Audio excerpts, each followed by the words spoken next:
อนสมัยตะกี้เนาะเพื่อนชั้นเดียวมุงแย่นอนเย็นสบายวันนี้เป็นคกตำเข้าคกตีนอันนี้เลยคือเลี้ยงชีวิตเราทำมาปัดเกี่ยวเป็นเครื่องไก่หับอันนี้จะเป็นคกมือ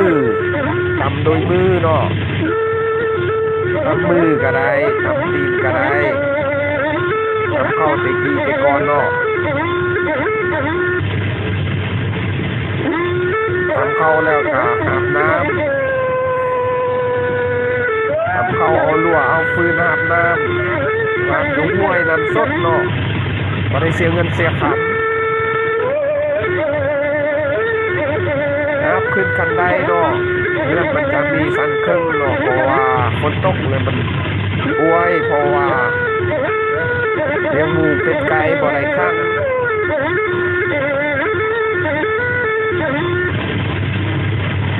เลี้ยงทุกชนิดหมูม้าเป็ดไก่วัวควาย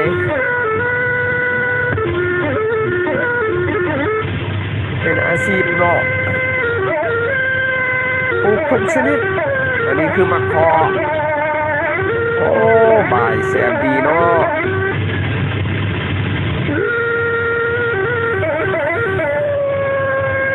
ยามเข้าใหม่อันนี้คือมะคุกตัดเป็นส้มหรือว่ารสหวานตัดน้ำซุปรสหวาน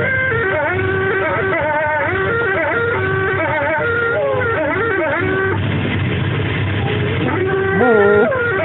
ย่างน้อยกะ10 ปลายโตหมา4-5 โตต่อหลังคาเรือนเนาะดีเนาะเป็ดไก่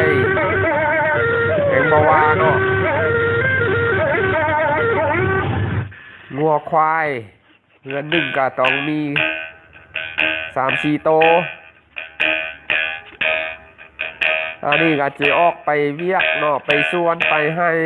หรือว่าไปสอกคบหากิน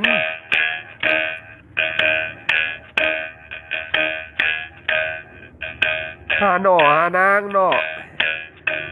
อันนี้จะเป็นนอลันมันจะมีนอลันจะมีนอคมมีนอหวานมีนอกูดหลายชนิดหามากินเนาะบ่ได้ซื้อบ่ก็บ่ได้ขาย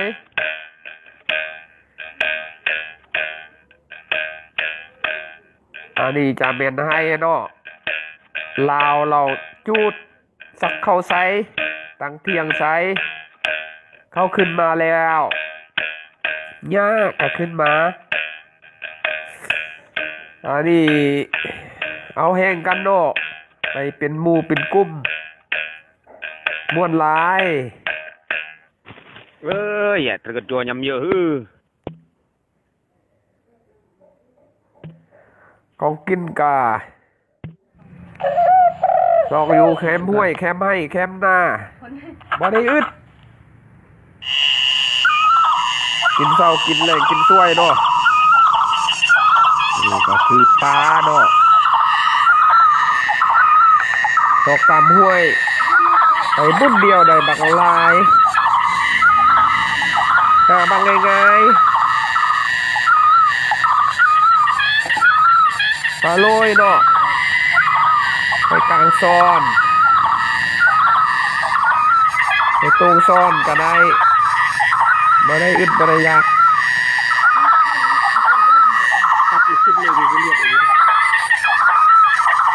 อันนี้ยังเป็นเห็ดคอนเนาะออกตามคนไม้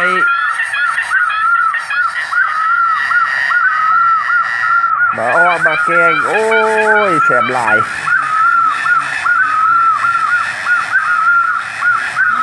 อยู่แคมให้ก็มีกลางให้ก็มีอยู่ป่าก็แห้งมันหลาย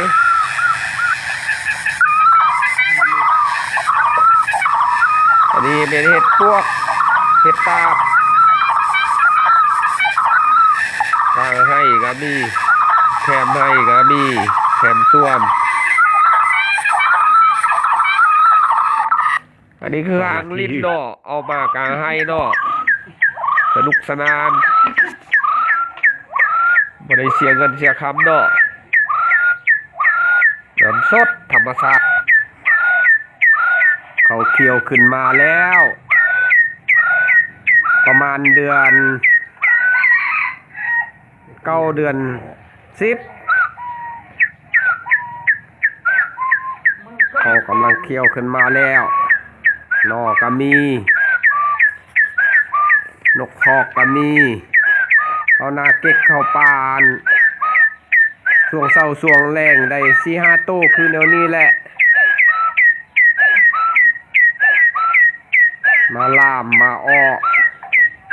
กาหมักแตงนี่กินอยู่ให้โอ้ยมีความสุขหลาย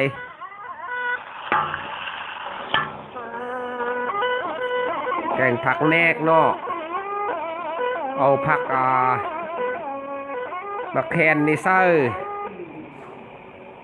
สุดยอดความแซ่บอันนี้ก็กางให้เนาะน้ำลิ้นครับสบาย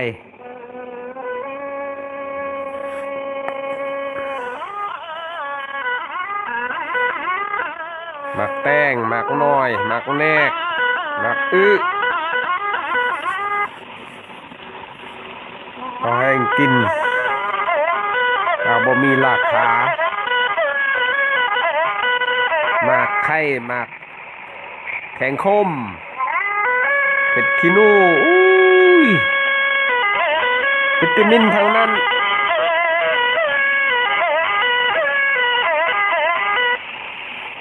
ป้าง่ายที่สุดไปห้วยได้ก็บดเดียวเต็มคลอง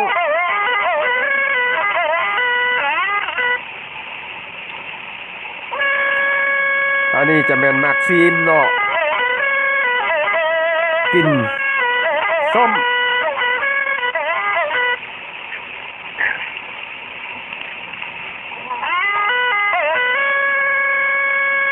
เขาสุกเรื่องแล้วเป็นสิ้นเดือน11เขาเรื่องมาแล้วสุกแล้ว